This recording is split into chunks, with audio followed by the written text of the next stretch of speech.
Hello everyone, welcome to study forum. दोस्तों, यदि आप जूनियर असिस्टेंट 3284 या फिर यूपी ट्रिपल एससी की किसी भी भर्ती की तैयारी कर रहे हैं तो ये कंप्यूटर के हैंड रिटन नोट्स आपके लिए इम्पोर्टेंट साबित होंगे। और आज का हमारा प्रैक्टिस सेट नंबर 5 है और ये इम्पोर्टेंट साबित होगा क्योंकि ये पेपर जो है स्टोर कीपर का पेपर है। इसमें जो क्वेश्चन जिस तरह से आए हैं और जिस तरह से हमने नोट्स बनाए हैं, जो चीज़ें हम इसको समझाएंगे, तो यकीन मानना 3284 में आपको इसी एक सेट से कम 1 से 2 क्वेश्चन डायरेक्ट देखने को मिल जाएंगे। इसके साथ साथ जो चीज़ें हम समझाएंगे वो मोस्ट इंपॉर्टेंट साबित होगा।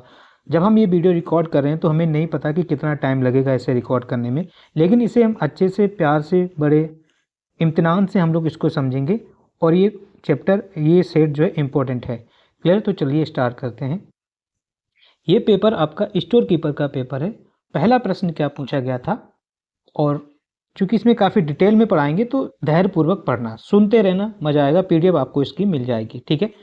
पहला प्रश्न ये कह रहा है कि कौन सा IPv4 एड्रेस वैलिड है, वैध है। दरअसल 4 ऑप्शन आए थे, option A, option B, option C और ये ऑप्शन डी मान लेते हैं, ये ऑप्शन डी था। ये IP एड्रेस दिए गए, ये IP एड्रेस होते हैं, तो इनमें से पूछा गया था कौन सा IP एड्रेस सही है। अब पहले तो आपको ये पता होना चाहिए कि IP एड्रेस होता क्या है, कैसे पता करेंगे कि ये IP एड्रेस सही है। इसके बारे में तो कुछ जानते नहीं हैं, तो क्लियर है। अभी फ़िलहाल आप याद रख लीजिए, बाकी ये जो IP एड्रेस दिए गए थे वो 3 गलत थे, ये वाला IP एड्रेस सही था। ये नंबर आपको याद नहीं करने। IP एड्रेस कैसे पहचाना जाता है, सही है या गलत है, ये अभी हम आपको समझा देंगे। क्लियर है? तो IP एड्रेस क्या होता है अभी आप यहाँ पर ध्यान ना दीजिए, बस इसका मान लीजिए आंसर ये है। जब हम पूरा कॉन्सेप्ट समझा देंगे तब आप खुद चुटकियों में IP एड्रेस बता देंगे कि ये सही है या गलत है। IP एड्रेस करने से पहले आप जानते हैं कि IP का फुल फॉर्म होता है इंटरनेट प्रोटोकॉल, ठीक है। इंटरनेट प्रोटोकॉल इसकी फुल फॉर्म है, ठीक। इंटरनेट इसकी फुल फॉर्म है। तो ये जो शब्द आया है प्रोटोकॉल, सबसे पहले हम जानेंगे कि प्रोटोकॉल क्या होता है, ये भी पूछ दिया जाता है ना। अमूमन क्या करते हैं हम लोग अपनी भाषा में बोलते हैं, अरे यार प्रोटोकॉल तो फॉलो करने पड़ेगा। प्रोटोकॉल का मतलब होता है नियमों का समूह, प्रोटोकॉल होता है, इतनी बात याद रखेंगे। अब चूंकि कंप्यूटर को चलाने के लिए, यानी कि इंटरनेट में अगर आप काम कर रहे हैं तो इंटरनेट के कुछ रूल होते हैं, उन रूल को फॉलो करना है। इंटरनेट के रूल को फॉलो करना है, इंटरनेट को चलाने के लिए कुछ प्रोटोकॉल होते हैं, उनको फॉलो करना होता है, ठीक है। तो प्रोटोकॉल के टाइप्स पूछे जाते हैं कि कौन कौन से प्रोटोकॉल के टाइप्स हैं, और उनकी फुल फॉर्म पूछी जाती है। याद रखेंगे, ये बात समझ गए कि प्रोटोकॉल का मतलब है नियमों का समूह, ठीक है। इंटरनेट का इस्तेमाल करना है तो आपको प्रोटोकॉल फॉलो करना पड़ेगा, या ये इन प्रोटोकॉलों का इस्तेमाल होता है। तो सबसे पहला याद रखेंगे TCP and IP protocol. TC का मतलब है ट्रांसमिशन कंट्रोल प्रोटोकॉल, यहाँ पर लिखा हुआ है ट्रांसमिशन कंट्रोल प्रोटोकॉल, TCP की फुल फॉर्म में याद रखेंगे, पूछा है। IP का मतलब इंटरनेट प्रोटोकॉल। क्लियर? इंपॉर्टेंट है आपका एक प्रोटोकॉल HTTP। HTTP की फुल फॉर्म, H से आपका हाइपर, T से टेक्स्ट, T से ट्रांसफर और P से protocol. Hyper text transfer protocol HTTP की फुल फॉर्म होती है। ये एक प्रोटोकॉल होता है, ठीक है। इन सब के क्या काम है ये आगे चलकर पढ़ेंगे। ये भी पूछा जाता है कि HTTP जो प्रोटोकॉल है इसकी पोर्ट संख्याएं भी पूछी जाती है मैचिंग में, याद रखना इंपॉर्टेंट है। तो यहीं पर याद करेंगे, HTTP का पोर्ट संख्या होती है 80, और पिछली क्लास में भी हमने बताया था। H का कितना नंबर होता है, 8 नंबर होता है, ऐसे याद रखेंगे और एक जीरो बढ़ा लेंगे, यानी कि HTTP की पोर्ट संख्या 80 होती है। ऐसे लिंक करके याद करेंगे क्योंकि बहुत सारे पोर्ट नंबर याद करने होते हैं, ठीक है। अब हम बात करते हैं HTTPS, hyper text transfer protocol. S का मतलब होता है सिक्योर। ये भी पूछा जाता है कि HTTPS में S क्या है। S का मतलब है सिक्योर, याद रखेंगे। इसकी पोर्ट संख्या भी पूछी जाती है, तो 443 इसकी पोर्ट संख्या है, देखो, ठीक है, याद रखेंगे 443 इसकी पोर्ट संख्या है। क्लियर है? अगर हम FTP भी क्या है, FTP आपका एक प्रोटोकॉल है जिसका नाम है फाइल ट्रांसफर प्रोटोकॉल। नाम में यार फाइल को ट्रांसफर करना है तो ये वाला प्रोटोकॉल काम करता है, FTP। इसकी पोर्ट संख्या भी पूछ ली जाती है, याद रखेंगे। देखो, फाइल ट्रांसफर प्रोटोकॉल के 2 पोर्ट संख्याएं होती हैं, एक होती है आपकी 21 नंबर और एक होता है 20, लेकिन ये अलग अलग यूज होती हैं जब आपको किसी कमांड को कंट्रोल करने के लिए, याद रखेंगे, कमांड को कंट्रोल करने के लिए कमांड कंट्रोल के लिए आपका पोर्ट संख्या 21 इस्तेमाल होता है, जबकि आपको डाटा ट्रांसफ़र के लिए, ठीक है, डाटा ट्रांसफ़र के लिए आपका क्या इस्तेमाल होता है, पोर्ट संख्या 20 इस्तेमाल होता है, याद रखेंगे। SMTP आपका क्या है, एक प्रोटोकॉल है, सिंपल मेल ट्रांसफ़र प्रोटोकॉल। जब आपको कोई मेल भेजनी हो तो कौन सा प्रोटोकॉल फॉलो होता है, simple mail transfer protocol follow होता है और इसकी पोर्ट संख्या 25 होती है, याद रखेंगे। SMTP की पोर्ट संख्या 25 होती है, याद रखेंगे। UDP आपका एक पोर्ट है जिसका नाम है user datagram port protocol, important है। IMP भी इंपॉर्टेंट है। IMP का मतलब है internet message access protocol. Internet पर मैसेज का जो एक्सेस करते हैं वो कौन सा प्रोटोकॉल फॉलो होता है, IMAP होता है, इंटरनेट मैसेज एक्सेस प्रोटोकॉल, और पोर्ट संख्या इसकी इंपॉर्टेंट है 143 होती है। कैसे याद रखेंगे, आई में आपका क्या, आई आपका 1 की तरह होता है और 43 याद रखेंगे, 143 याद रखेंगे। देखो 143, अब देखो यहाँ पर अदर वे में ना लेना, हमारा उद्देश्य क्या है, चीज़ें याद होना चाहिए, किसी मेथड से पढ़ लें। देखो इंटरनेट में आप मैसेज भेजते हैं, क्या भेजते हैं, इंटरनेट में आप मैसेज भेजते हैं अपने क्लोज फ्रेंड को या किसी को, क्या लिखते हैं, 143 का मतलब आप जानते हैं क्या होता है, वो आप समझ चुके होंगे। तो ऐसे भी याद रख सकते हैं, इंटरनेट में अपने बाबू को मैसेज भेजा, क्या हमने 143 भेजा। क्लियर है, उद्देश्य क्या है, याद होना चाहिए, आंसर लगना चाहिए सही, ठीक है। इथरनेट आपका क्या है, इथरनेट आपका एक प्रोटोकॉल है, ठीक है, याद करते हैं। टेलनेट आपका प्रोटोकॉल, पोर्ट संख्या इसकी 23 होती है, टेलनेट की पोर्ट संख्या 23 होती है। गोफर आपका होता है, DNS होता है, इंपॉर्टेंट है, डोमेन नेम सिस्टम इसका फुल फॉर्म है, DNS का मतलब है डोमेन नेम सिस्टम, और इसकी पोर्ट संख्या 53 होती है, याद रखेंगे। ARP आपका एड्रेस रेजोल्यूशन प्रोटोकॉल, याद रखेंगे। POP प्रोटोकॉल 3 होता है जिसका नाम है पोस्ट ऑफिस प्रोटोकॉल, पोर्ट संख्या 110। ये प्रोटोकॉल कब इस्तेमाल होता है, देखो ईमेल को भेजने के लिए आपका SMTP का इस्तेमाल होता है। ईमेल तो आपने भेज दिया, लेकिन प्रेषक प्राप्त भी तो करेगा, प्राप्त करने के लिए जो प्रोटोकॉल होता है फॉलो, वो POP प्रोटोकॉल फॉलो होता है। ये बात समझ में आए, प्रोटोकॉल क्या होते हैं, किनकी पोर्ट संख्या क्या है, ये याद रखेंगे, पूछा जाता है। अब हम बात करते हैं TCP और IP प्रोटोकॉल क्या है, इंपॉर्टेंट है, यहाँ से एग्जाम में प्रश्न पूछा जाता है, याद रखेंगे। TCP जो होता है जिसका नाम है transmission control protocol, internet protocol, ये एक संचार प्रोटोकॉल है, यानी कि ये एक आपका कम्युनिकेशन प्रोटोकॉल है, ठीक है। किस प्रकार का प्रोटोकॉल है, कम्युनिकेशन प्रोटोकॉल है, ये बात याद रखेंगे, ठीक है। TCP और IP को और क्या कहा जाता है, इसे इंटरनेट प्रोटोकॉल सूट कहा जाता है, याद रखेंगे। तो पूछा जा सकता है कि निम्न में से किस प्रोटोकॉल को इंटरनेट प्रोटोकॉल सूट कहा जाता है, तो TCP IP को कहा जाता है। अब चूंकि TCP IP में दो भाग हैं, एक आपके इसके दो पार्ट होते हैं, एक आपका होता है TCP और दूसरा होता है IP। अब ये बात जानना जरूरी है, ये TCP IP में TCP का कार्य क्या होता है और IP का कार्य क्या होता है, देखते हैं। TCP का कार्य होता है इंटरनेट पर, किस पर, इंटरनेट पर डेटा ट्रांसफर करने में प्रयुक्त होता है। इंटरनेट पर डेटा ट्रांसफर करना है तो कौन सा प्रोटोकॉल प्रयुक्त होता है, TCP प्रयुक्त होता है, याद रखेंगे। अगला बिंदु क्या है, यह किसी फाइल या मैसेज को एक स्थान से दूसरे स्थान पर भेजने पर प्रयुक्त होता है। किसी फाइल को भेजना है एक स्थान से दूसरे स्थान पर, या कोई मैसेज भेजना है, वो किसके थ्रू जाएगा, मतलब कौन प्रोटोकॉल फॉलो होता है, TCP का होता है। और आप जानते हैं कि इंटरनेट पर जो मैसेज जाते हैं वो छोटे छोटे बंडलों के रूप में जाते हैं, इकट्ठे नहीं जाते हैं, वो टूट कर जाते हैं, छोटे छोटे बंडलों के रूप में जाते हैं, ये भी याद रखें। पैकेट्स के रूप में ट्रांसफ़र होता है डेटा हमारा। IP की बात करें, IP का क्या कार्य होता है, IP क्या करता है, कंप्यूटर का पता संभालना इसकी जिम्मेदारी है। अब देखो कि अब जैसे आपने मुझे मैसेज, आपने अपने मोबाइल से मैसेज भेजा, आपने तो मैसेज कर दिया, वो मैसेज हमारे पास क्यों आए, उसका एक एड्रेस होता है कि ये मैसेज यहाँ जाएगा।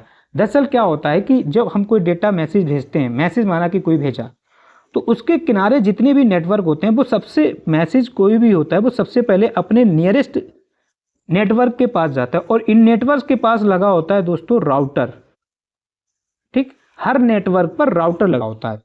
तो राउटर ने देखा ये मैसेज आया और इस वाले नेटवर्क के पास सपोज दैट आया, तो इसने, राउटर ने देखा भैया बात बताओ क्या काम है, तो इसने कहा भैया मुझे जाना है, मैसेज आया है।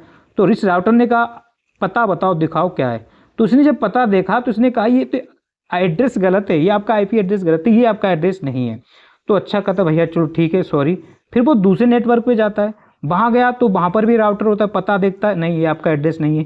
फिर तीसरे ऐसे ऐसे जाते जाते गंतव्य पर पहुंच जाता है जहां पर उसका राउटर एड्रेस सेम होता है और वहां पर मैसेज चला जाता है। तो ये छोटे छोटे पैकेट्स के रूप में जाता है और ये राउटर जो है ना वो एड्रेस को ऐसे वेरीफाई करता है और अंत तक जहां जाना होता है उस एड्रेस में चला जाता है। एक बात याद रखना, हर एक सिस्टम का अपना आईपी एड्रेस अलग होता है, किन्हीं भी दो सिस्टम का आईपी एड्रेस सेम हो ही नहीं सकता, ठीक है, याद रखेंगे। ये प्रोटोकॉल पैकेट स्विचिंग, यह प्रोटोकॉल जो होता है ये टीसीपी प्रोटोकॉल, ये पैकेट स्विचिंग तकनीक पर आधारित होता है। पैकेट स्विचिंग तकनीक क्या होती है, ये जो अभी हमने लोगों ने डिस्कस किया, ठीक है। इसके अलावा ये भी इंपॉर्टेंट पॉइंट है, पूछा जाता है कि टीसीपी प्रोटोकॉल की कितनी लेयर होती हैं और कौन कौन सी लेयरें होती हैं, ये याद रखेंगे, और किस लेयर में कौन सा प्रोटोकॉल फॉलो होता है ये भी याद रखेंगे। यहाँ से एग्जाम में प्रश्न पूछा जाता है, इसलिए आज का क्लास इंपॉर्टेंट है।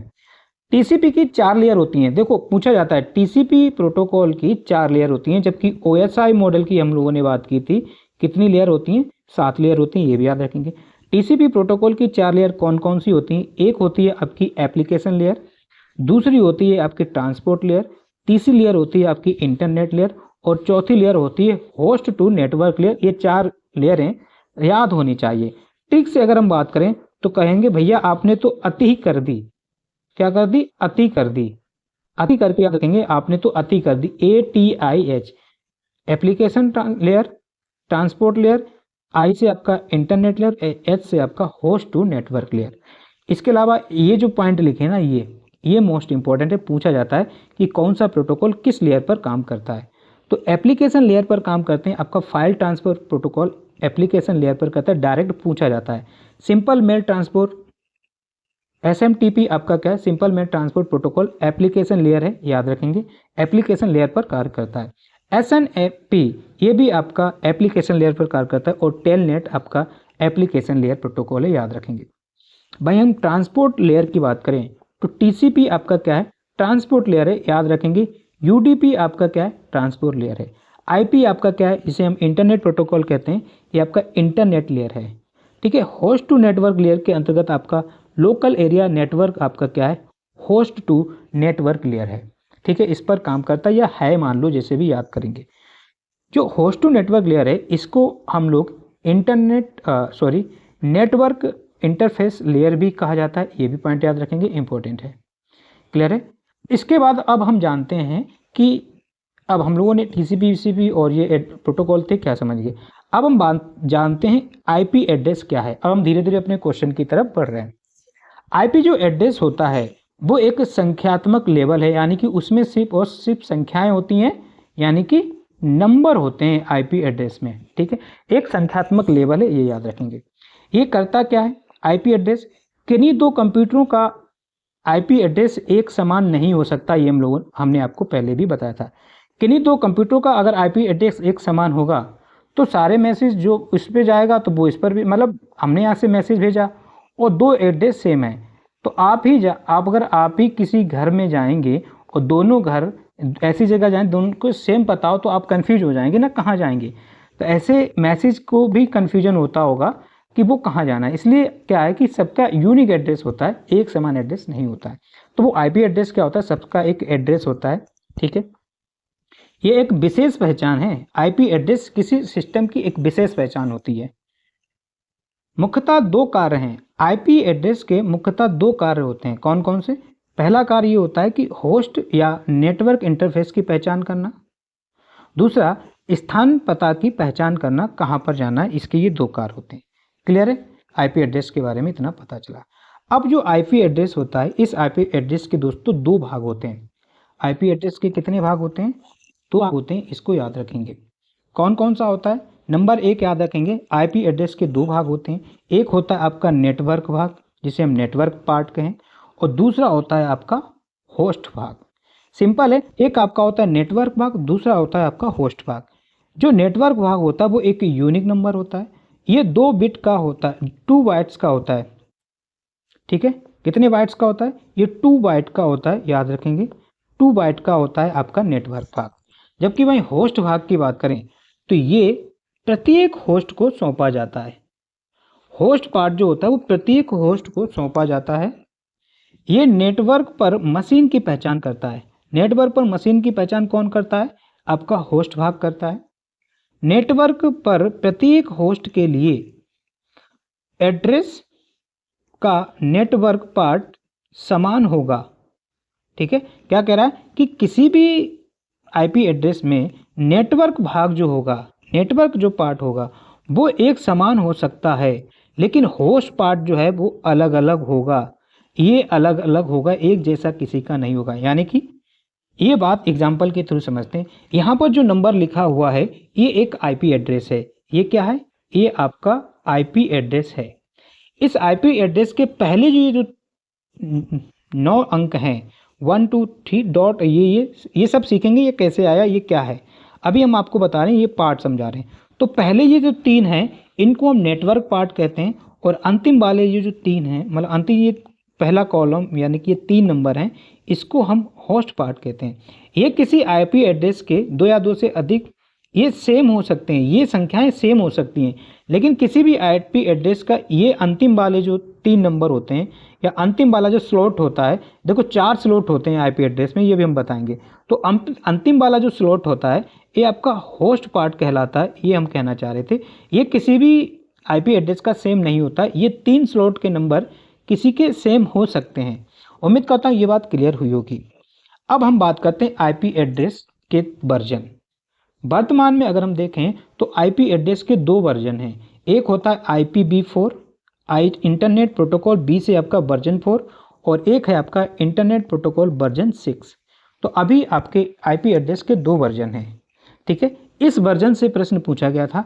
अब हम जानते हैं कि कोई नंबर आईपी एड्रेस सही है या गलत, कैसे हम देखकर वहाँ बता दिए थे। तो इस बात को समझते हैं। देखो, आईपी एड्रेस को बहुत आसानी से समझेंगे। अब बात आई प्रश्न करने वाली, इसके बाइनरी बिट्स को डॉट के द्वारा अलग किया जाता है। एक बात याद समझेंगे कि यहाँ पर जो इस तरह से हम लोगों ने जो 4 स्लॉट बनाए थे, 1 2 3 4, ये चारों स्लॉट जो अलग होते हैं ये किसके द्वारा अलग होते हैं? ये डॉट के द्वारा अलग होते हैं। याद रखेंगे, पहली पहचान तो ये है कि इन 4 स्लॉट, एक स्लॉट ये, दूसरा स्लॉट ये, तीसरा स्लॉट ये और चौथा स्लॉट ये। ठीक है, ये जो 4 स्लॉट हैं ये चारों स्लॉट अलग अलग होते हैं, एक साथ नहीं होते। और किसके द्वारा अलग होते हैं? इन डॉट के द्वारा अलग होते हैं, जैसा कि अभी हम लोगों ने ये एग्जाम्पल में देखा। ये बात समझ में आएगी। पहली पहचान क्या है? इनके बीच में डॉट लगे होंगे। अब ये जो 4 स्लॉट बने हैं, 1 स्लॉट, 2 स्लॉट, 3 स्लॉट और 4 स्लॉट। ठीक है, इन स्लॉट के अब दूसरा पॉइंट अभी याद रखेंगे, इतना अभी रखा। आईपी एड्रेस का आकार कितने बिट्स का होता है या बाइट का होता है, ये पूछा जाए तो याद रखेंगे IPv4 का आकार जो है वो 32 बिट्स का होता है, और या फिर 4 बाइट का। आप जानते हैं कि 1 बाइट बराबर 8 बिट होता है, इस बात को याद रखेंगे। इनमें प्रत्येक इसमें 4 संख्याएं सम्मिलित होती हैं, मतलब ये 4 स्लॉट होते हैं जिनमें से प्रत्येक में 1 से 3 अंक हो सकते हैं। हमने क्या बताया? 4 संख्याएं सम्मिलित होने का मतलब 4 स्लॉट होते हैं, 1 स्लॉट, 2 स्लॉट, 3 स्लॉट और 4 ही स्लॉट होते हैं। 4 से कम होंगे तो गलत होगा स्लॉट, 4 से ज़्यादा स्लॉट होंगे और अगर हमने ये 5 कर दिया तो इसका मतलब ये आईपी एड्रेस गलत है, इनवैलिड है। ये बात समझ में? तो 4 स्लॉट होते हैं, ये याद रखेंगे। और ये जो 4 स्लॉट हैं, इन 4 स्लॉट में प्रत्येक में 3-3 चेंबर होते हैं, यानी कि 3-3 कक्ष होते हैं, ऐसे याद रखेंगे। 3 यहाँ पर स्लॉट होंगे और 3 स्लॉट यहाँ पर होंगे। ठीक है, यानी कि एक स्लॉट में 3 कक्ष होंगे, एक स्लॉट में 3 कक्ष होंगे, एक स्लॉट में 3 कक्ष होंगे। यानी कि ये 3 कक्ष में एक नंबर यहाँ पर भरा जा सकता है, यानी कि इस स्लॉट में मैक्सिमम 3 लोग आ सकते हैं, इस स्लॉट में मैक्सिमम 3 लोग आ सकते हैं, इस स्लॉट में मैक्सिमम 3 लोग आ सकते हैं, इस स्लॉट में मैक्सिमम 3 लोग आ सकते हैं। यानी कि यहाँ पर 3 संख्याएं लिखी जा सकती हैं, 3 संख्याएं इसमें लिखी जा सकती हैं, 3 संख्याएं इसमें लिखी जा सकती हैं और 3 संख्याएं इसमें लिखी जा सकती हैं। मैक्सिमम नंबर कितने होंगे? 12 नंबर होंगे, ये याद रखेंगे। मतलब 12 से कम हो सकते हैं। यहाँ पर जो संख्याएं लिखेंगे वो इस स्लॉट पर ज़्यादा से ज़्यादा 3 संख्याएं लिखी जा सकती हैं, इस स्लॉट में ज़्यादा से ज़्यादा 3 संख्याएं लिखी जा सकती हैं, इस स्लॉट में ज़्यादा से ज़्यादा 3 संख्याएं लिखी जा सकती हैं, इस स्लॉट में ज़्यादा से ज़्यादा 3 संख्या लिखी जा सकती हैं। इस प्रकार मैक्सिमम संख्याएं कितनी लिखी जा सकती हैं? 12 लिखी जा सकती हैं। इस बात को याद रखेंगे। 12 से अगर एक भी ज़्यादा हो गई, 13 हो गई, तो आपका आईपी एड्रेस वो गलत होगा। 8 चलेगा, 9 चलेगा, 10 चलेगा, 11 चलेगा, 12 चलेगा। ठीक है, इनफैक्ट 3 तक चले, मतलब 4 स्लॉट हैं, 4 संख्या तक चलेंगी। तो वो ठीक माना जाएगा। 12 से ऊपर होगा तो वो आईपी एड्रेस गलत माना जाएगा। उम्मीद करता हूँ ये बात सही है, समझ में आया होगा। अब यहाँ पर देखना, ये जो जगह खाली है, हमने क्या बताया, 4 स्लॉट होते हैं, प्रत्येक डॉट से अलग होती है और प्रत्येक में 3 संख्याएं ही लिखी जा सकती हैं, 3 से ज़्यादा नहीं।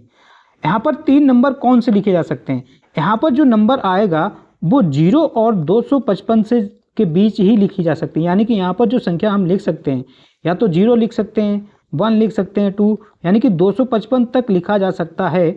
255 से ऊपर 256 नहीं लिखा जा सकता है। यानी कि इसमें जो 3 नंबर लिखे जा सकते हैं वो मैक्सिमम 0 से 255 के बीच होने चाहिए। यहाँ पर भी जो नंबर होगा वो 0 से 255 के बीच ही होना चाहिए। यहाँ पर जो नंबर लिखा जाएगा वो 0 से 255 के बीच या 255 तक होना चाहिए। 0 से 255 तक यहाँ पर वो संख्या होनी चाहिए, ये बात याद रखेंगे। इससे ऊपर पहुँच जाएगा 255 से 256, 57, 58, 3, तो वो आईपी एड्रेस गलत माना जाएगा। उम्मीद करता हूँ ये बिंदु यहीं पर समझ में आया होगा। क्लियर है? इस व्यवस्था के आधार पर, जिस पैटर्न पे हम ये देख रहे हैं, तो इस आधार पर आईपी एड्रेस 232 आईपी एड्रेस ही प्रदान किए जा सकते हैं। ये आपका उदाहरण एक बार फिर समझा देते हैं। हमने क्या किया, 4 स्लॉट होते हैं, 1 2 3 4 स्लॉट है, चारों स्लॉट डॉट से अलग होते हैं, ठीक है। एक स्लॉट में मैक्सिमम 3 नंबर लिखे जा सकते हैं, यहाँ पर 2 नंबर लिखे हुए हैं, ये बात सही है। और ये 66 लिखा हुआ है, यानी कि ये 66 जो है वो 0 और 255 के बीच में आता है, यानी कि इससे हमें कोई दिक्कत नहीं, ये भी ठीक है। यहाँ पर मैक्सिमम 3 नंबर लिखे हुए हैं और 0 और 255 के बीच में, ये भी बात सही है। यहाँ पर 2 से 3 नंबर मैक्सिमम लिखे हुए हैं इस स्लॉट में और 255 से ये कम है, यानी कि ये भी सही है। यहाँ पर भी 3 नंबर लिखे हुए हैं, 255 से ये कम है, यानी कि ये भी सही, यानी कि ये जो आईपी एड्रेस है वो अपने आप में वैलिड है। उम्मीद करता हूँ समझ में आया होगा, चीज़ें क्लियर हुई होंगी, है ना। इस वाले को देखते हैं ये सही है या नहीं है। हमने देखा पहला स्लॉट, दूसरा स्लॉट, तीसरा स्लॉट, 4 स्लॉट हैं, चारों स्लॉट डॉट से अलग हैं। अच्छा, यहाँ पर देखो मैक्सिमम 3 नंबर लिखे जा सकते हैं, ये हमने बताया, लिखा है। क्या ये 0 और 255 के बीच में, हाँ 192 इसके बीच में आता है, ये भी ठीक है। 168 3 नंबर लिखे हुए हैं और इसके बीच में आता है। 1 लिखा जा सकता है, 1 लिखा जा सकता है, 2 लिखा जा सकता है, 3 नंबर लिखे जा सकते हैं, लेकिन 3 से ज़्यादा नहीं होना चाहिए। 0 और 1 से बीच के में आता है, ये भी बात सही, ये भी बात सही, यानी कि ये भी आपका वैलिड आईपी एड्रेस है। अब देखते हैं कि ऑप्शन में जो दिए गए थे वो क्यों इनवैलिड हैं। अब चीज़ें और क्लियर होंगी। हमने बताया कि 4 स्लॉट होते हैं, 1 स्लॉट, 2 स्लॉट, 3 स्लॉट, 4 स्लॉट है, चारों स्लॉट डॉट से अलग है, यहाँ तक तो कोई दिक्कत नहीं है। पहले स्लॉट में इन्होंने 3 डिजिट लिखे हैं, 3 डिजिट लिखे जा सकते हैं, लेकिन 0 और 255 के बीच में होने चाहिए, 255 भी होना चाहिए, ठीक है। लेकिन ये तो 192, ये भी ठीक है। ये 168 है, ये भी सही है। ये 1 लिखा है, लिखा जा सकता है, लेकिन यहाँ पर देखो 300 लिख दिया, ये तो 255 से ज़्यादा हो गया, यानी कि ये इनवैलिड एड्रेस है। क्यों इनवैलिड है, अब समझ में आया। ये भी बात देखो ठीक है, ये भी ठीक है। यहाँ पर 999 लिख दिया, ये भी गलत है। यहाँ ही पर गलत हो गया, ये 256 लिख दिया। 256 नहीं होना चाहिए, 255 से ज़्यादा नहीं होना चाहिए। तो ये क्यों गलत थे, ये बात समझ में आए। ये 192, 168 ये भी सही था, ये 11, यानी कि ये आईपी एड्रेस सही है। उम्मीद करता हूँ ये बात समझ में आएगी कि अब आईपी एड्रेस आपके दिमाग में छप गया होगा, कैसे पहचानेंगे कौन सा सही है या गलत। बाकी आप चाहें तो अपने आप को वेरीफाई कर लेना गूगल से या कहीं से डाउनलोड करके, या कोई प्रैक्टिस सेट कर लेना आईपी एड्रेस के कौन से सही है क्या नहीं है। अब हम देखते हैं आईपी वर्जन 6 के बारे में देख लेते हैं। अमूमन IPv4 का एड्रेस पूछा जाता है, पहले इसके बारे में याद रखेंगे। IPv6 इसका आकार 128 बिट्स का होता है या फिर 16 बाइट का होता है। वहाँ पर हमने 32 बिट्स का देखा था और 4 बाइट का। इस IPv6 में, इस वाले वर्जन में अल्फ़ा न्यूमेरिक एड्रेस होता है। अल्फ़ा मतलब होता है नंबर, वो मतलब अल्फ़ाबेट के नंबर होंगे, जैसे कि ABCD होगा और नंबर होंगे। ये अल्फ़ाबेट और नंबर का मिक्सअप होता है IPv6। इसके बिट्स को सेमी कॉलन द्वारा अलग किया जाता है। IPv6 के जो होते हैं वो सेमी कॉलन द्वारा अलग होते हैं, जबकि V4 में हम लोग क्या कर रहे थे, डॉट के द्वारा अलग कर रहे थे। इसमें 4 हेक्सा डेसिमल अंकों का एक 8 समूह शामिल होते हैं। मतलब कहने का ये है कि IPv4 जो 6 है, इसमें 1 2 3 4 5 6 7 और 8 स्लॉट होते हैं, स्लॉट करेंगे, और 8 स्लॉट किससे अलग होते हैं, ऐसे सेमी कॉलन से अलग होते हैं।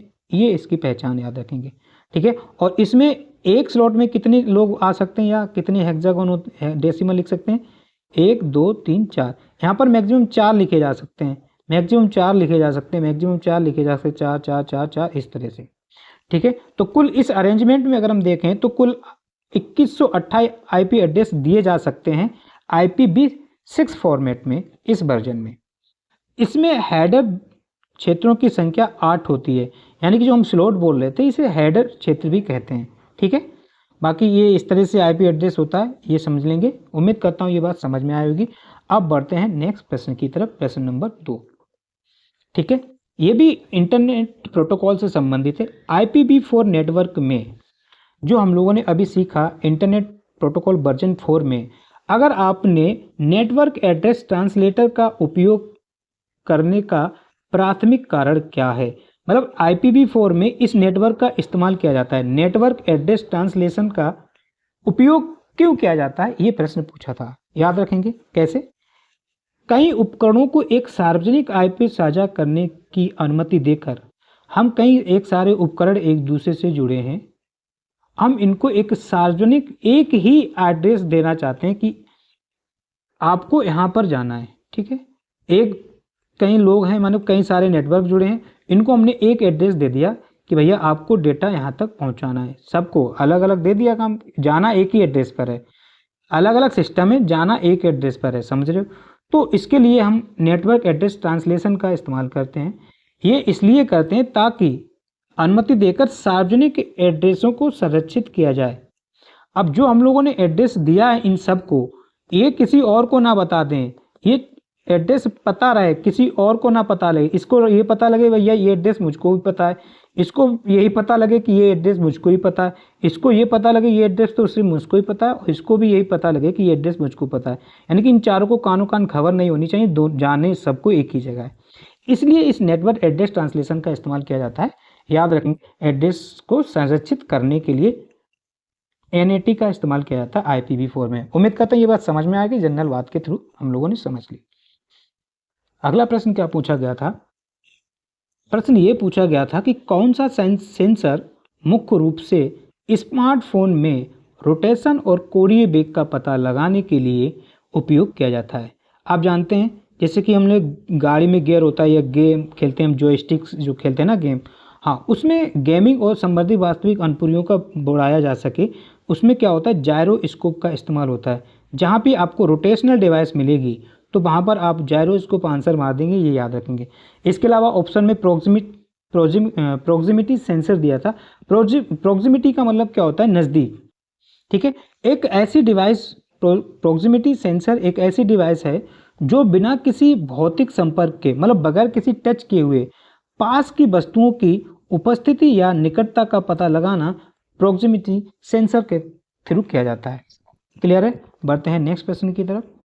अगला प्रश्न क्या कह रहा है कि ईमेल प्रेषकों की, जो भी ईमेल भेजते हैं उनकी ये कह रहा है कि प्रामाणिकता की सत्यापित करने के लिए, ईमेल प्रेषकों की प्रामाणिकता को सत्यापित करने के लिए डोमेन के लिए अधिकृत मेल सर्वर निर्दिष्ट मतलब इंटर करने के लिए मुख्य रूप से किस प्रकार के DNS रिकॉर्ड का उपयोग किया जाता है।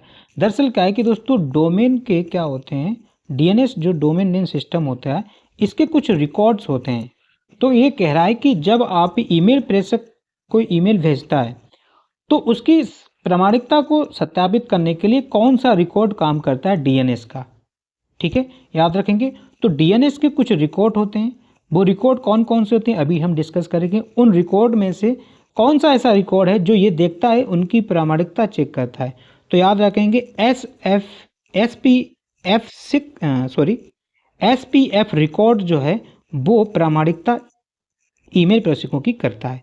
इसे हम टेक्स्ट रिकॉर्ड के रूप में संग्रहित रखते हैं।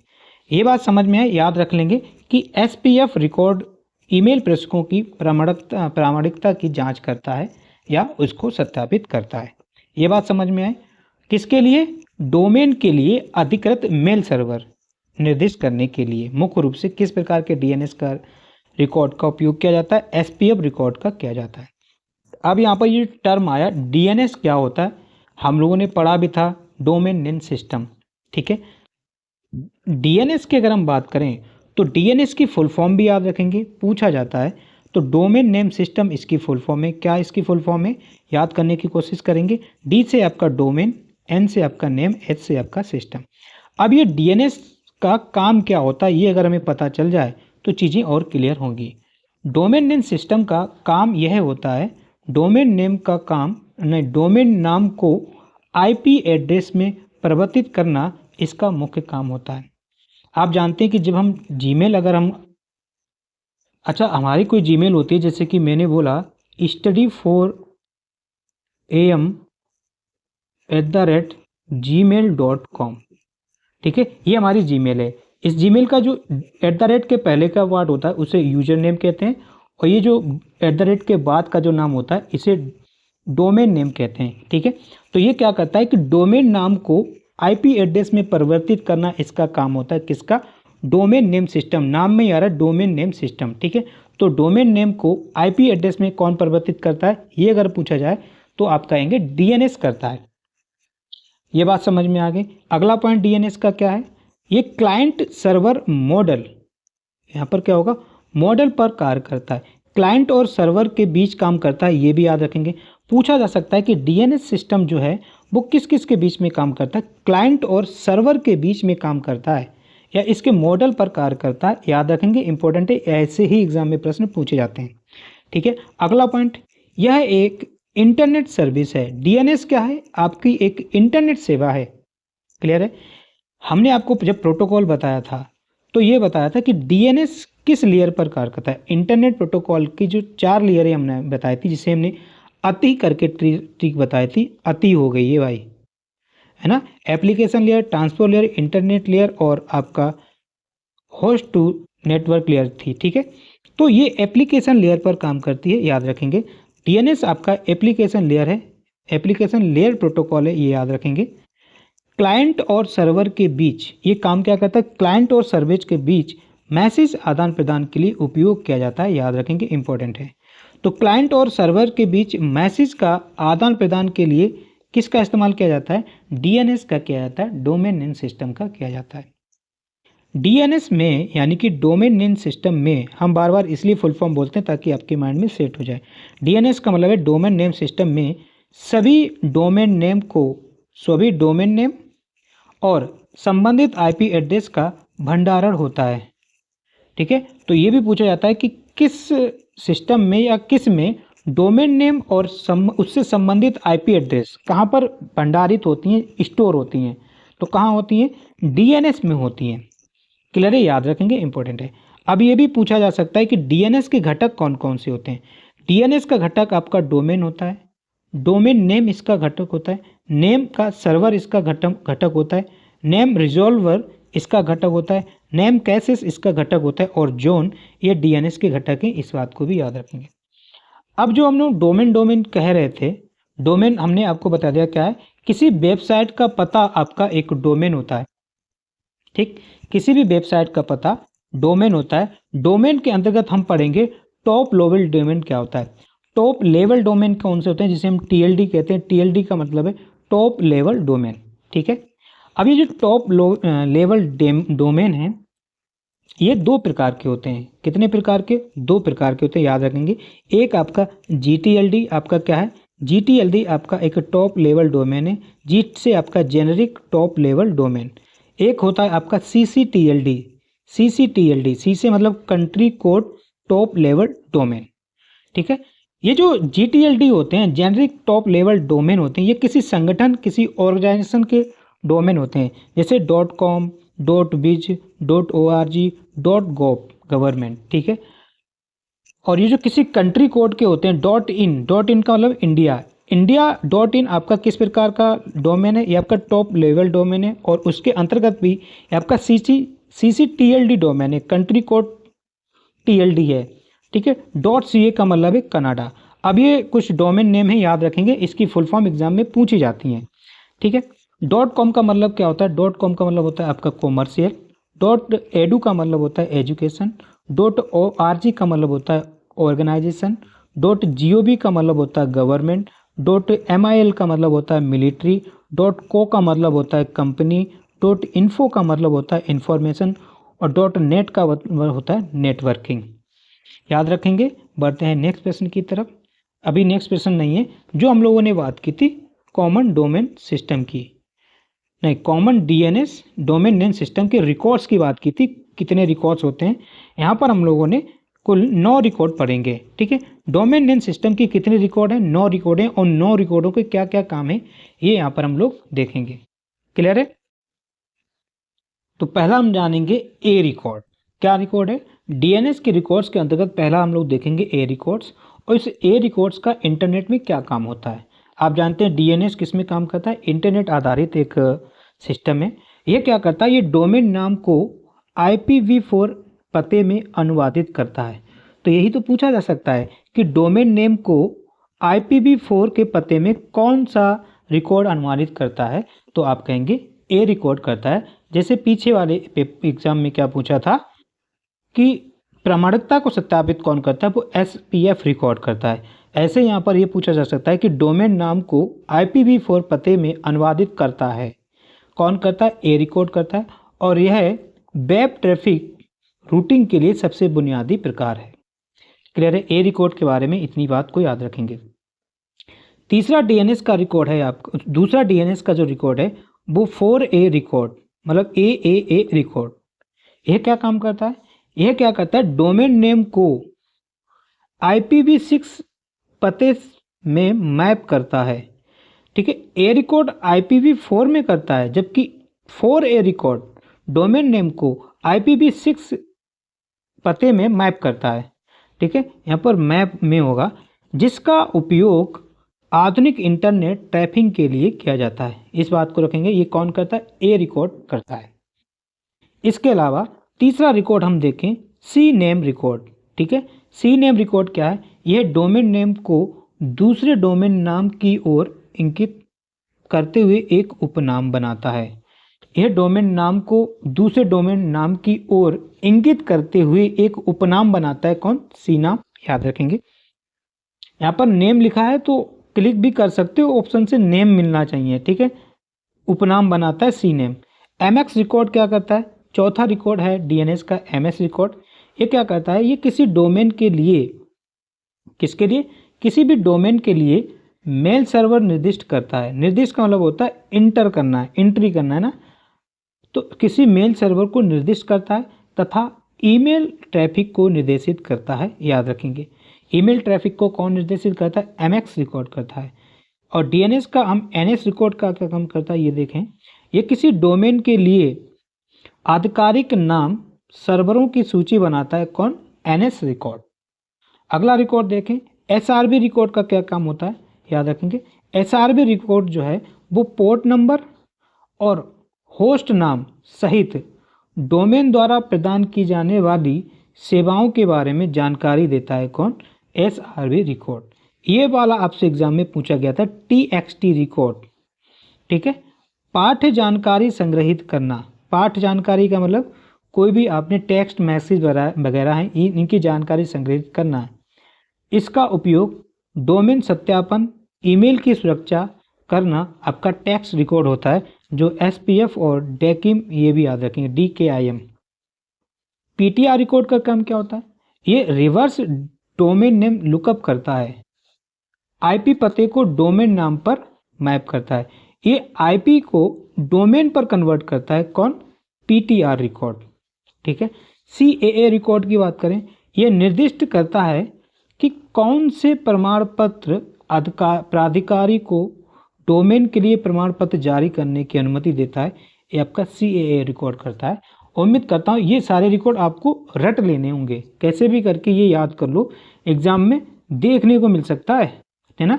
ये सारी चीज़ें अमूमन बुक में नहीं मिलती, जो कंप्यूटर की अपनी छोटी मोटी किताबें हैं जो हम लोग पढ़ते हैं कंपटीशन लेवल की, ये उनमें नहीं मिलेगा, इसलिए इनको याद कर लेना। PDF हम आपको भेज देंगे। अगला क्वेश्चन क्या पूछा गया था? क्वेश्चन नंबर 5 देखें। कह रहा है कि संदेश भेजने के लिए, मतलब कोई भी मैसेज भेजना है, हमें पता है इंटरनेट में मैसेज भेजने के लिए किस प्रोटोकॉल का होता है? SMTP का होता है। इतना तो हम लोग अब जान चुके हैं, आराम से पढ़ चुके हैं। भेजने के लिए ईमेल क्लाइंट को कॉन्फ़िगर करते समय ये सुनिश्चित करने के लिए कि आउटगोइंग ईमेल संचार इनक्रिप्टेड है, इनक्रिप्टेड का मतलब सुरक्षित है, ये सुनिश्चित करने के लिए कौन सा प्रोटोकॉल और उसका सुरक्षित संस्करण।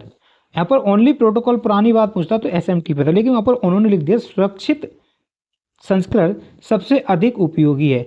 सुरक्षित में का मतलब, तो एस का मतलब होता है सिक्योर। वैसे तो HTTP नहीं, SMTP मैसेज भेजने के लिए, और सिक्योर है तो एस है, तो याद रखेंगे। ऑप्शन में क्या दिया था, ये SMTP ओवर TLS, ये इसका आंसर हो जाएगा, राइट आंसर। हमें तो पता है ना मैसेज भेजने के लिए SMTP का होता है, लेकिन ब्रैकेट में क्या लिखा होगा, SMTP simple mail transfer protocol secure, यहाँ पर सीधा सीधा लिख दिया था सुरक्षित, और एस का मतलब क्या होता है सुरक्षित, इसका राइट आंसर हो जाएगा।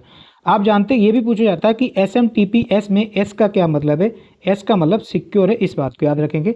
SMTP की अगर हम बात करें तो SMTP की फुल फॉर्म जानते हैं हम लोग, सिंपल मेल ट्रांसफर प्रोटोकॉल, याद करा देंगे, याद कर लोगे, बार बार बोलेंगे। इसको पुश प्रोटोकॉल भी कहा जाता है। तो किस प्रोटोकॉल को पुश प्रोटोकॉल कहा जाता है, SMTP को कहता है, क्योंकि ये मैसेज को पुश कर देता है, यानी कि आगे भेज देता है, ऐसे करके याद रखेंगे। इसका इस्तेमाल कहाँ होता है, इसका यूज क्या है इस प्रोटोकॉल का, ईमेल भेजने के लिए इसका इस्तेमाल किया जाता है। पोर्ट संख्या इसकी कितनी है, 25 है, ठीक है। TCP IP मॉडल का एक एप्लीकेशन लेयर प्रोटोकॉल है। ये किस लेयर पर काम करता है, TCP की कौन सी लेयर पर काम करता है, ये हमने आपको बताया है, ये आपका एप्लीकेशन लेयर प्रोटोकॉल पर काम करता है, याद रखेंगे। SMTP पोर्ट संख्या 25 का उपयोग करता है। SMTP को प्रत्येक संदेश 7 बिट ASCII प्रारूप में आवश्यक है। कितने बिट में होना चाहिए, 7 बिट में होना चाहिए। चलो यहीं पर आपको बता देते, आपने मैसेज तो भेजने के लिए SMTP का प्रयोग होता है, और प्राप्त करने के लिए किस प्रोटोकॉल का प्रयोग होता है, वो POP3 का होता है, जिसे हम पोस्ट ऑफिस प्रोटोकॉल कहते हैं। IP इसका पोर्ट नंबर 110 याद रखेंगे। बढ़ते हैं नेक्स्ट प्रश्न की तरफ।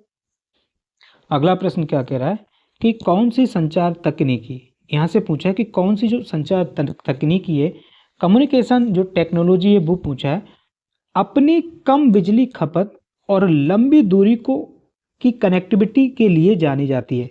अच्छा, बहुत अच्छा प्रश्न है। कह रहा है कि कौन सी ऐसी टेक्निक है जो बिजली भी कम खाती है और बहुत दूर भी जाती है, ये कहने का मतलब है कनेक्टिविटी के लिए जानी जाती है, जो इसे IoT अनुप्रयोगों में लोकप्रिय बनाती है। मतलब IoT का मतलब आप जानते हैं क्या, IoT शब्द सुना होगा, इंटरनेट ऑन थिंग्स इसकी फुल फॉर्म होती है, ठीक है। इंटरनेट ऑफ थिंग्स इसकी फुल फॉर्म है, ओ से आपका ऑफ होता है, तो उसके लिए जानी जाती है। कम बिजली लेती है और बहुत अच्छी बढ़िया कनेक्टिविटी देती है।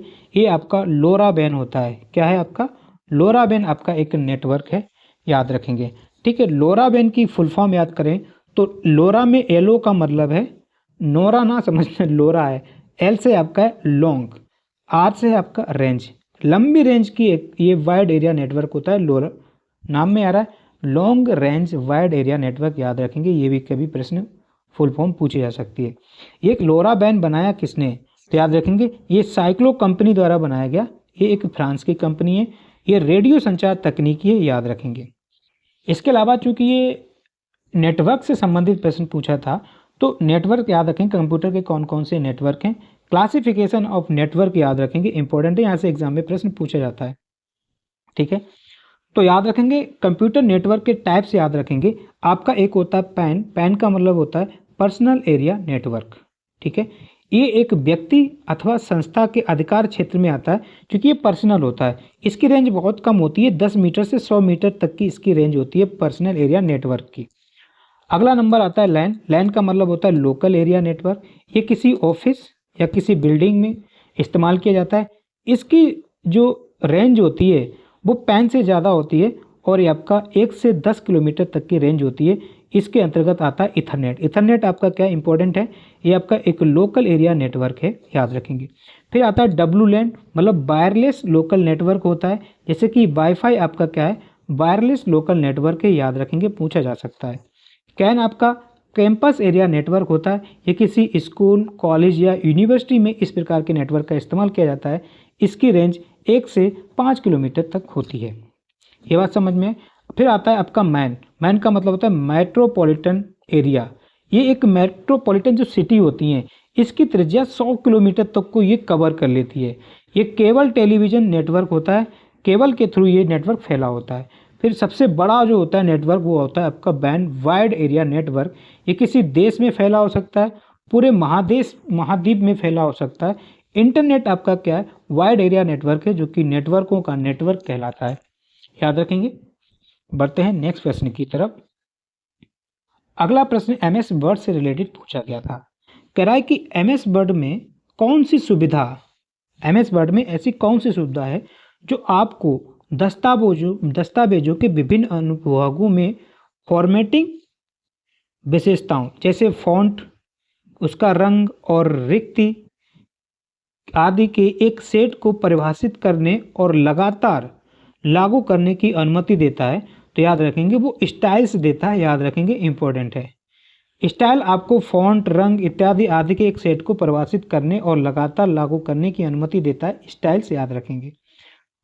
ये तो एमएस वर्ड से रिलेटेड था। अब कुछ पॉइंट जो वो जानते हैं एमएस वर्ड से रिलेटेड जो एग्जाम में पूछे जा सकते हैं, याद रखेंगे।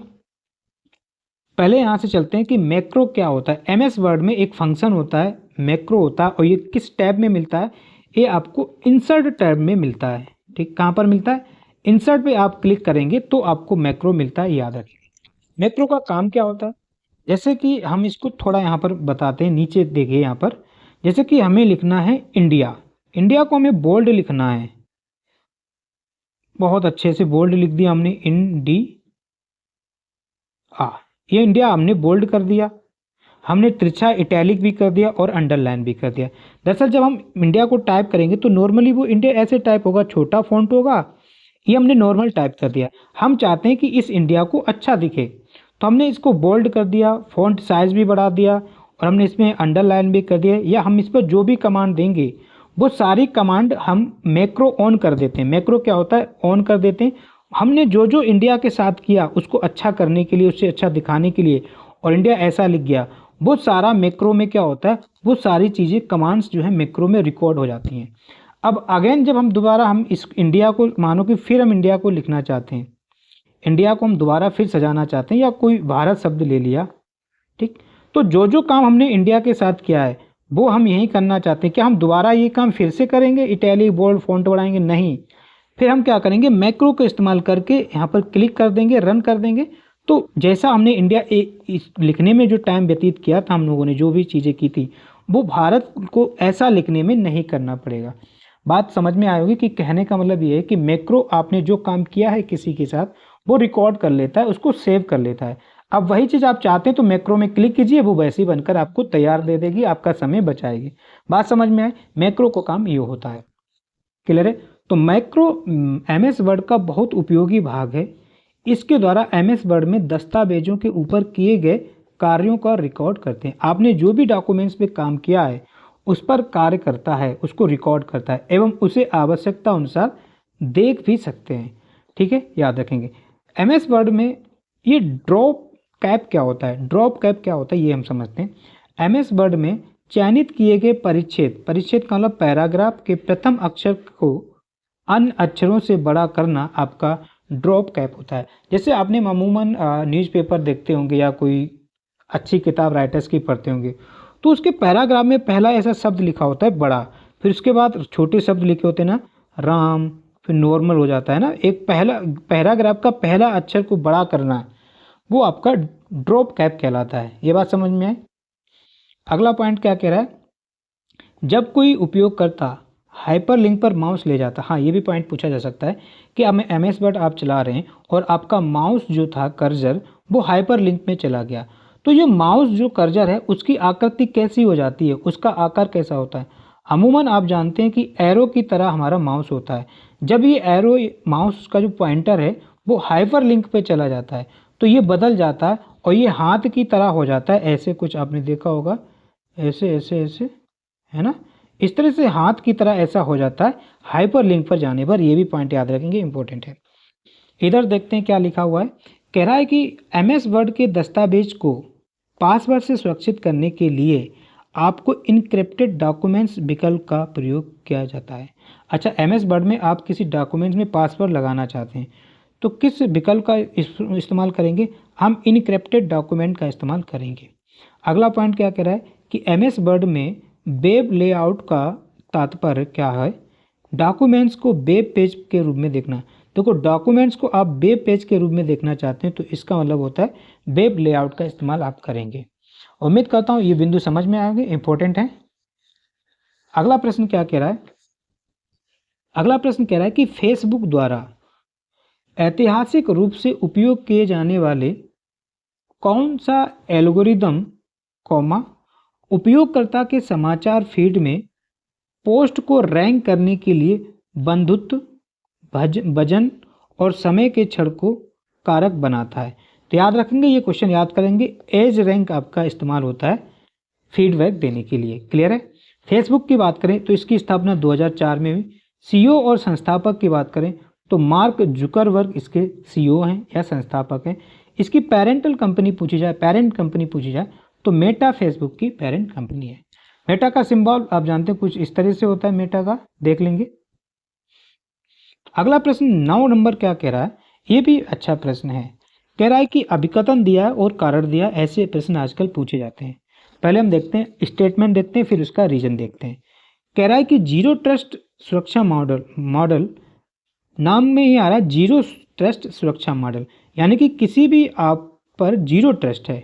ठीक है, जब किसी पर जीरो ट्रस्ट होगा तो आप उसको क्या ही ढंग से काम देंगे। अगर आप उसको कोई काम देंगे तो उसकी बार बार निगरानी रखेंगे, अपने संरक्षण में करेंगे, है ना।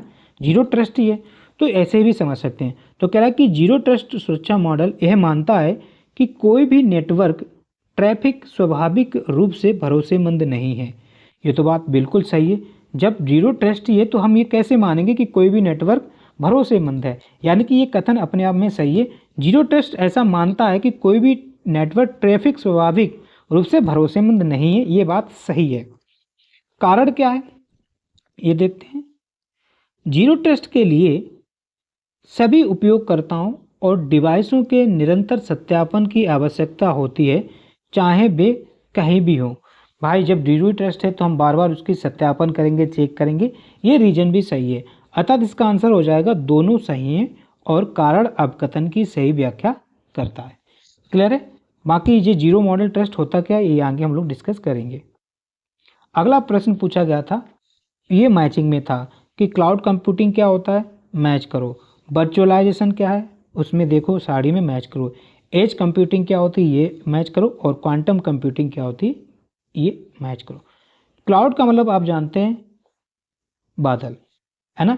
ऐसे ही क्लाउड जैसे कंप्यूटिंग होता है, ऐसे ही आपका एक टर्म होता है क्लाउड स्टोरेज, है ना। इंटरनेट के माध्यम से, इंटरनेट में कोई चीज़ सेव करना, उसमें स्टोरेज रखना, वो आपका क्लाउड स्टोरेज कहलाता है ना। जैसे कि आपका जियो में कुछ क्लाउड स्टोरेज देती है, ये सारी कंपनियां कुछ 10 GB 5 GB अपने स्टोरेज देती हैं। ठीक है, गूगल देता है कुछ स्टोरेज। ऐसे ही आपका होता है क्लाउड कंप्यूटिंग। क्लाउड कंप्यूटिंग मतलब इंटरनेट के माध्यम से, क्लाउड कंप्यूटिंग का मतलब होता है इंटरनेट के माध्यम से एक्सेस किए जाने वाले ऑन डिमांड कंप्यूटिंग संसाधन से। क्लियर है, याद रखेंगे। वर्चुअलाइजेशन का मतलब आप जानते हैं वर्चुअली मतलब आभासी तरीके से, यह एक ही भौतिक मशीन पर कई ऑपरेटिंग सिस्टम चलाना आपका वर्चुअलाइजेशन होता है, याद रखेंगे। एज कंप्यूटिंग का मतलब क्या होता है, डेटा स्रोत के करीब डेटा प्रोसेसिंग वितरण करना आपका एज कंप्यूटिंग होता है। और क्वांटम कंप्यूटिंग का मतलब होता है गणना के लिए क्वांटम परिवर्तन का लाभ उठाना, क्वांटम कंप्यूटर में होता है। क्लियर है, याद रखेंगे। अगला पॉइंट पूछा गया था, अब देखो एक ही पेपर में कई बार प्रोटोकॉल से संबंधित प्रश्न आए हैं, तो इसीलिए कह रहा हूँ कि ये चैप्टर, ये जो सेट है इंपॉर्टेंट है। प्रोटोकॉल उसके फंक्शन पूछे गए थे। पूछा गया था कि एसएमटीपी का क्या फंक्शन है। आप जानते हैं कि सिंपल मेल ट्रांसफर प्रोटोकॉल का काम क्या है, मैसेज को भेजना। तो सर्वरों के बीच मैसेज भेजने के लिए इसका इस्तेमाल किया जाता है। इसका एडवांस वर्जन SMTP होता है। पोर्ट संख्या अगर हम बात करें तो इसकी 25 पोर्ट संख्या होती है। क्लियर है।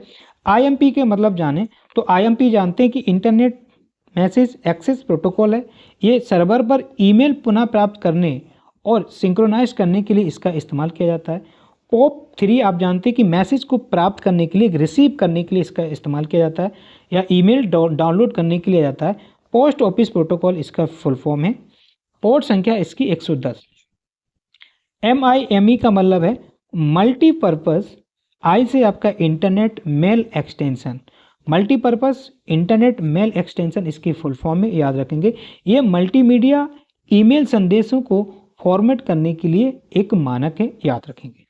क्लियर है? को बढ़ते हैं प्रश्न नंबर 12 की तरफ। प्रश्न नंबर 12 पूछा गया था एडवांस एक्सेल के बारे में पूछा गया था। एडवांस एक्सेल के फीचर पूछे गए थे। तो एडवांस एक्सेल के ये कुछ फीचर हैं, ये याद कर लेंगे।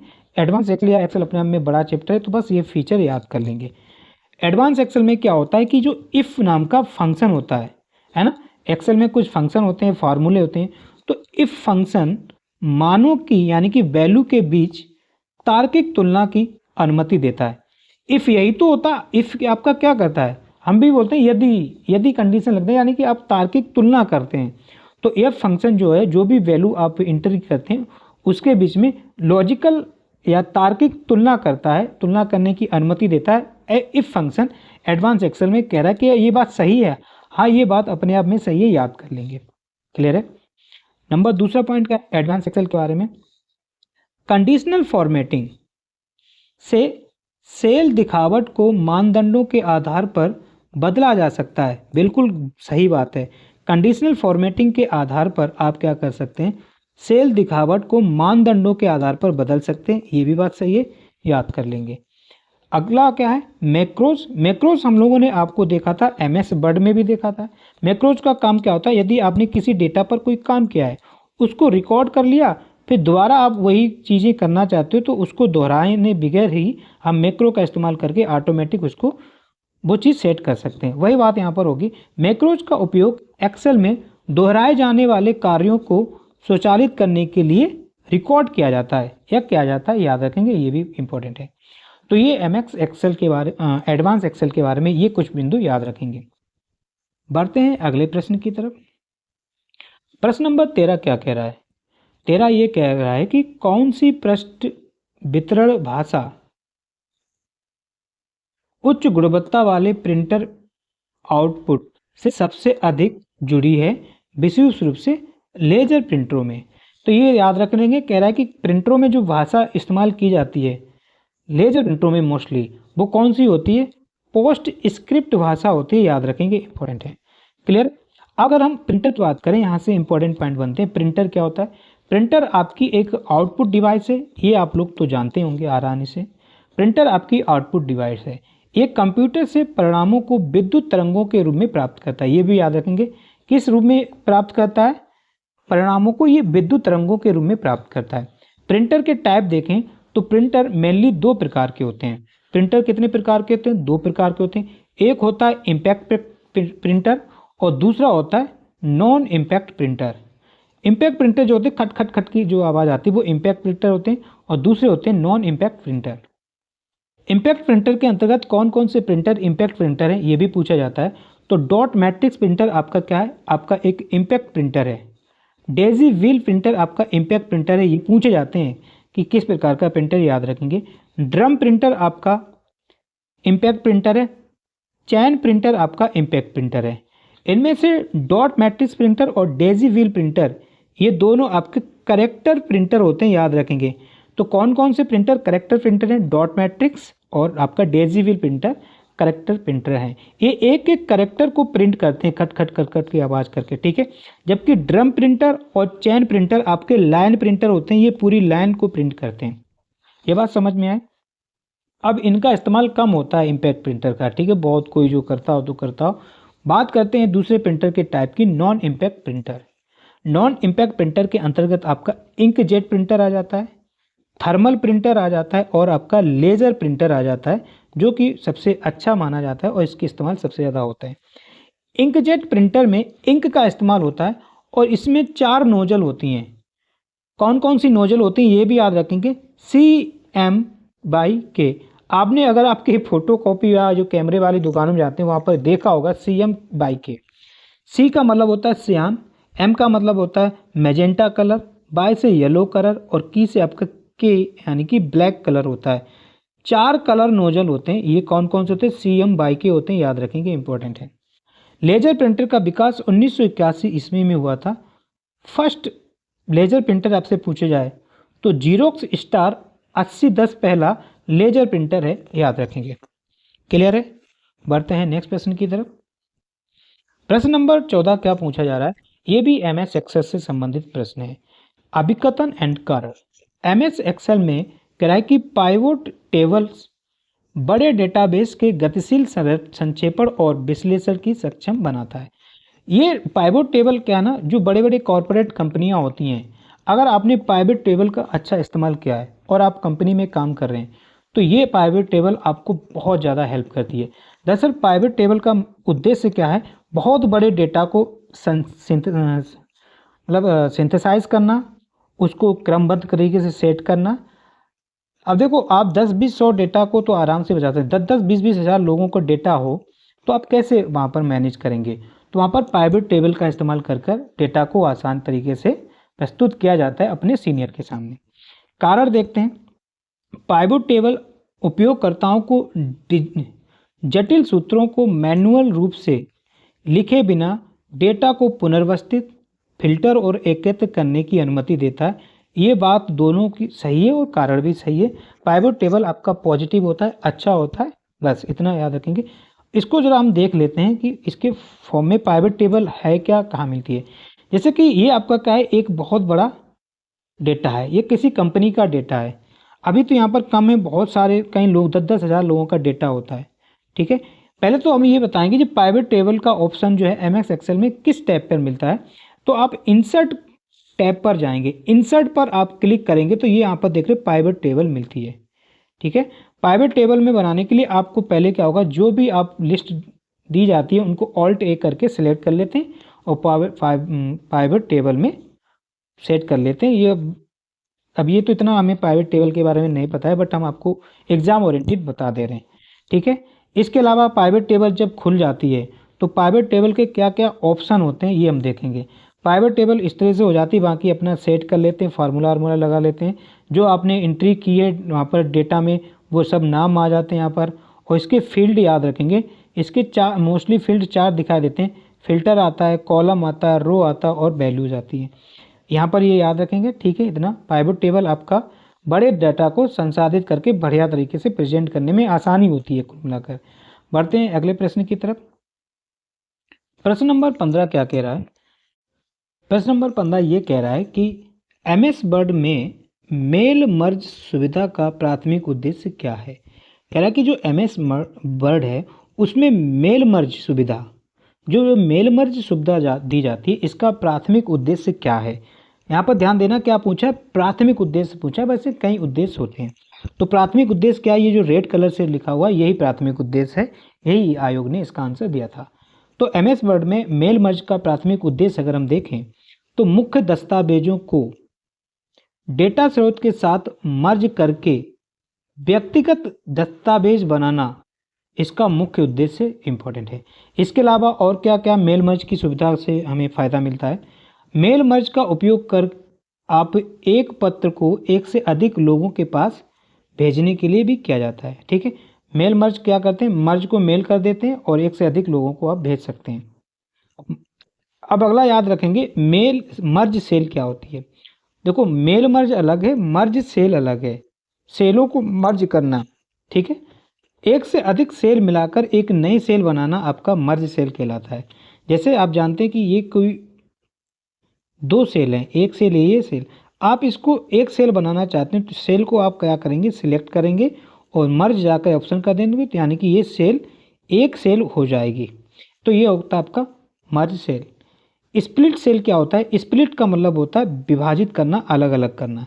तो स्प्लिट सेल का मतलब क्या है कि एक सेल को एक से अधिक सेलों में विभाजित करना। जैसे ये कोई एक सेल है, आप इसे स्प्लिट करना चाहते हैं तो सिलेक्ट करेंगे, स्प्लिट कर देंगे, तो ये सेल आपके 2 भागों में डिवाइड हो जाएगी, जितने में आप करना चाहें हो जाएगी। एक ये शब्द आता है गटर, का मतलब क्या है, GUTTR। गटर आपका ये होता है कि जैसे कि आपने MS वर्ड में कोई डॉक्यूमेंट्स है, आपने कुछ प्रिंट किया, यहाँ पर कुछ डिजाइन बनाए, तो आप अपने इस पेज को बाइंडिंग कराना चाहते हैं या आप इसे स्टिचिंग कराना चाहते हैं, तो इसके लिए आपको यहाँ पर आगे कुछ जगह तो छोड़नी पड़ेगी। माना कि ये पेज है, हम यहीं से लिखना स्टार्ट कर दें, यहाँ से हमने बाइंडिंग करा दिया तो मज़ा नहीं आएगा ना, तो ये बेकार है। यानी कि MS वर्ड में पेज सेटअप में स्टिचिंग और बाइंडिंग के लिए एक तरफ छोड़ी गई जगह, स्टिचिंग मतलब होता है सिलाई और बाइंडिंग का मतलब आप जानते हैं बांधने के लिए जो जगह छोड़ी जाती है ना, आगे ये जो मार्जिन दिया जाता है इसे हम गटर कहते हैं, वो छोड़ी गई जगह को गटर कहते हैं कि भैया पेज में गटर तो दे दो, ऐसे करके याद रखेंगे। क्लियर है? तो ये बात समझ में आई, याद रखेंगे, इंपॉर्टेंट है। अगला प्रश्न क्या कह रहा है, प्रश्न नंबर 16 कह रहा है कि कौन सी एक्सेल सुविधा, कौन सी एक्सेल में कौन सी सुविधा आपको किसी मेल में डेटा प्रविष्टि यानी कि एंट्री के लिए मानदंड निर्धारित करने की अनुमति देती है, जिससे अमान्य डेटा को प्रविष्ट करने को रोका जाता है। अमान्य डेटा को रोक देता है, ये आपका फिल्टरिंग कहलाता है, याद रखेंगे, इंपॉर्टेंट है। बढ़ते हैं आपकी नेक्स्ट प्रश्न की तरफ। अगला प्रश्न कह रहा है कि ट्रांसफॉर्म नहीं है, ट्रांसफर लर्निंग है। ट्रांसफर लर्निंग के संदर्भ में किसी पूर्व प्रशिक्षित मॉडल को किसी नए संबंधित कार्य के अनुकूल बनाने की प्रक्रिया को क्या कहा जाता है। अर्थात अगर आपने ट्रांसफर लर्निंग क्या होता है, पहले अगर हम ये देखें, हम लोग बात करें ट्रांसफर लर्निंग, मोटा मोटा समझेंगे ट्रांसफर लर्निंग के बारे में, क्या होता है ट्रांसफर लर्निंग। यदि आपने बीएड वगैरह किया होगा तो आपने उसमें ट्रांसफर लर्निंग के बारे में पढ़ा होगा। ट्रांसफर लर्निंग क्या होता है, सिंपल भाषा में अगर बात करें, देखो अगर आप ऑटो रिक्शा चलाना जानते हैं, आपने ऑटो रिक्शा को, चूंकि ये 3 पहिए का होता है, ऑन रोड आप चला रहे हैं, तो इसको सीखने के लिए आपके लिए कुछ टाइम लगा होगा। अगर आप ऑटो चलाना जानते हैं तो आपको ऑटो आपने चलाना सीखा तो आप आराम से कार को चलाना आपके लिए आसानी होगी, इस बात को आप जानते हैं। देखो पीछे आपने जो सीखा, अगर आप अब कार जो ऑटो चला लेगा उसको कार चलाने में आसानी होगी, यानी कि ऑटो का उसका सीखना, पहले जो उसने सीखा ऑटो, वो इसके नए ज्ञान पर, नए सीखने पर उसका उपयोग होगा, है ना, उसका इस्तेमाल होगा। इस प्रकार की लर्निंग ट्रांसफर लर्निंग कहलाती है, क्योंकि आपने ये आपने पहले सीखा, यहाँ की लर्निंग ट्रांसफ़र हो गई आपको कार चलाने में। अगर आप कार चलाना अच्छा जानते हैं तो कार जो चलाना जानता होगा उसको ट्रक चलाने में ज़्यादा आसानी नहीं होगी। तो इस प्रकार की लर्निंग ट्रांसफ़र लर्निंग होती है, यानी कि आपके पहले सीखे हुए ज्ञान का प्रयोग नए ज्ञान में हो तो आपको ट्रांसफ़र लर्निंग वहाँ पर होता है। यही कह रहा है कि ट्रांसफ़र लर्निंग के संदर्भ में किसी पूर्व प्रशिक्षित मॉडल, यानी कि आपने पहले कुछ सीखा उसका किसी नए संबंधित कार्य के अनुकूल बनाने की प्रक्रिया को, उस प्रकार के ट्रांसफर लर्निंग को फाइन ट्यूनिंग कहा जाता है, उसे फाइन ट्यूनिंग कहते हैं, याद रखेंगे। बढ़ते हैं नेक्स्ट प्रश्न की तरफ, और आज का ये अंतिम प्रश्न है और अच्छा प्रश्न है, इंपॉर्टेंट है। यहाँ से एग्जाम में 3-4 बार यही क्वेश्चन इसी प्रकार से बी लुकअप से, एच लुकअप से और एक्स लुकअप से लगभग 4-5 एग्जाम में पूछा गया है, इसलिए ये बात समझेंगे। और हमने आपको इससे पहले वाले सेट में भी एक्सेल जब बता रहे तो हमने बी लुकअप फार्मूला बताया था, एच लुकअप बताया था और एक्स लुकअप बताए थे। आज ये समझेंगे कि होते क्या है। पहले तो बी लुकअप, एक्सेल में बी लुकअप फंक्शन का प्राथमिक कार्य क्या, ये प्रश्न पूछा गया था। तो बी लुकअप का फॉर्मूला होता है वर्टिकल लुकअप। ये क्या होता है यहाँ देख लेते हैं। किसी वैल्यू के लिए वर्टिकली खोज करना और निर्दिष्ट कॉलम से संबंधित वैल्यू रिटर्न करना आपका बी लुकअप होता है। बी का मतलब क्या है, वर्टिकल, और वर्टिकल क्या होते हैं, आपके कॉलम आपके वर्टिकल होते हैं जबकि रो आपकी हॉरिजेंटल होती हैं, याद रखेंगे। तो ये किस प्रकार की खोज करता है, ये आपके वर्टिकल खोज करता है, ये भी हम प्रैक्टिकली दिखाएंगे, ठीक है। इसके अलावा एच लुकअप को समझेंगे। एच लुकअप की फुल फॉर्म होती है हॉरिजेंटल लुकअप, और इसे क्षैतिज हिंदी में जिसे कहते हैं उससे कोई मतलब नहीं। एच लुकअप का मतलब है हॉरिजेंटल लुकअप। बी लुकअप और हॉरिजेंटल लुकअप में यही अंतर है कि बी लुकअप जब आप फार्मूला लगाते हैं तो ये वैल्यू वर्टिकली देखता है, यानी कि वैल्यू जो है ये कॉलम में देखता है, और एच लुकअप में वैल्यू ये रो में फाइंड करता है, रो में चलता है, ऐसे वर्टिकली चलता है, ठीक है। एक्स लुकअप क्या होता है, इन दोनों का एडवांस वर्जन होता है, मिक्स होता है। ये वर्टिकल लुकअप और हॉरिजेंटल लुकअप का मिक्सअप होता है, याद रखेंगे, ठीक है। बी लुकअप एक फार्मूला होता है। ये फार्मूला आपका इस तरह से लगाया जाता है, आप जानते हैं एमएस एक्सेल में कोई फार्मूला लगाते हैं सबसे पहले इक्वल लगाते हैं, फिर आप लिखेंगे बी लुकअप, और आप बी लुकअप के बाद आप बी लुकअप फार्मूला वैल्यू लिखेंगे। आप क्या देखना चाहते हैं, किसका नाम जानना चाहते हैं, फिर आप टेबल एरे होता है, फिर कॉलम इंडेक्स नंबर होता है, फिर आपका वो वैल्यू फाइंड हो जाती है। ये यूज यहाँ, इसका यूज कहाँ होता है ये भी हम बता रहे हैं, ठीक है। एच लुकअप में क्या होता है, एच लुकअप आपने फार्मूला लगाया, आपको लुकअप वैल्यू देनी होगी, जिस आप रो में आप वैल्यू फाइंड करना चाहते हैं और आपका रो इंडेक्स होगा। अब आपसे पूछा जाता है कि बी लुकअप इच लुकअप में क्या अंतर है। बाकी सब सेम होता है, अंतर होता है कॉलम और रो का। हॉरिजेंटल लुकअप में आप रो इंडेक्स नंबर देखते हैं, यहाँ पर आप देख पा रहे हो कि डार्क नंबर से लिखा हुआ है जो बोल्ड लिखा है, और बी लुकअप में कॉलम लगा हुआ है। बाकी सारे ऑप्शन इस फॉर्मूले के सेम होते हैं। एक्स लुकअप में क्या अंतर होता है, इसमें लुकअप वैल्यू होती है, ठीक है, लुकअप वैल्यू इन तीनों में होती है। लुकअप एरे भी होता है, ये भी याद रखें। लुकअप एरे क्या होता है ये याद रखेंगे। इसमें नया बढ़ जाता है रिटर्न एरे, ये रिटर्न भी काम करता है, ये इंपॉर्टेंट याद रखना। एक्स लुकअप में रिटर्न एरे होता है। क्लियर है। अब ये हम थोड़ा यहाँ पर देख लेते हैं प्रैक्टिकली। दरअसल क्या है कि ये बी लुकअप फार्मूला जो होता है वो आपको मदद करता है किस चीज़ में। जैसे कि आप किसी कंपनी में अगर काम कर रहे हैं और उस कंपनी में 2000 लोग काम करते हैं, आप आपके कंप्यूटर में बैठे हैं, आपके मैनेजर आए कि भैया बताओ आईडी नंबर 5 या आईडी नंबर 2000 स्टूडेंट मतलब 2000 वर्कर हैं, या आप किसी स्टोर में बैठे हैं, आपने 2000 आइटम बेच दिए, तो वो कहेगा कि प्रोडक्ट नंबर 1998 की हमें वो बता दो कितना वो सामान ले गया, क्या क्या प्रोडक्ट ले गया है। तो आप क्या ऊपर से नीचे ड्रैग करेंगे, नहीं। ऐसे में आपको लुकअप फार्मूला क्या कहता है, डायरेक्ट उस आईडी में आपको पहुंचा देगा और आप आसानी से बता सकते हैं। समझ में कहाँ होता है। तो बी लुकअप जैसे कि ये आपकी लिस्ट है, ये किसी कंपनी की लिस्ट है और आप वहाँ पर कंप्यूटर में बैठे हुए हैं। आपके पास मैनेजर आया कि पूछा कि ये प्रोडक्ट, यहाँ पर आपने लिखा प्रोडक्ट आईडी, क्या प्रोडक्ट नेम कौन कौन सा है और कितने का सेल हुआ ये है। आपका मैनेजर चाहता है कि आप हमें भैया बताओ प्रोडक्ट आईडी P004 का ये बताओ उसने कुल कितने की सेल हुई है। तो आप ऐसे लिस्ट तो कम लोग होंगे तो आप देख कर बता दोगे, बहुत ज़्यादा लोग हैं तो ऐसे कहाँ तक आप ढूंढोगे, है ना। तो डायरेक्ट आप क्या लिखेंगे, इक्वल लगाएंगे, बी लुकअप लगाएंगे। अब आपने जो सेट बना रखा है, टेबल पहले से डेटा फीड कर रखा है, उसमें आप डालेंगे F3, ठीक है। F3 डाला मतलब आपका कौन सा वैल्यू है। जैसे कि P4 है आपका, तो आपने डाल दिया A1 डाल दिया, A6 डाल दिया, ये डाल देंगे। यानी कि इसने यहाँ पर F3 से सिलेक्ट कर लिया, वो वहाँ पर वो समझाने के लिए आपने लिख लिया B6 लिख दिया, तो B6 में P4 है। इसके बाद आप क्या करेंगे, टेबल एरे का मतलब होता है पूरी टेबल को आप ड्रैग करके सिलेक्ट कर लेंगे, तो पूरी टेबल आ गई इस फॉर्मूले में। और फिर आपने लिख देना है कॉलम नंबर कौन सा, यानी कि आपको प्रोडक्ट नाम चाहिए या सेल नाम, वो सेल आ रहा है तो आप क्या लिख देंगे, D लिख देंगे। तो खट से एंट्री मारेंगे तो वहाँ पर P400 आ जाएगा, उसका नाम आ जाएगा और कितने का बिचा है, 310 रुपये का बचा है, आप डायरेक्ट बता सकते हैं। तो ये कैसे बी लुकअप में क्या होता है, ऐसे इनको देखता है, ऐसे देखता है। जबकि एच लुकअप में वही फार्मूला लगता है, एच लुकअप C8 इस तरह से, और ये ऐसे ऐसे काम करता है, ये ऐसे ऐसे चलता है, हॉरिजॉन्टल चलता है, ठीक है। और ये आपका एक्स लुकअप में आप वर्टिकल और हॉरिजॉन्टल सब चलता है, ठीक है। उम्मीद करता हूँ ये सेशन आपको समझ में आएगा, सारे पॉइंट क्लियर किए हैं।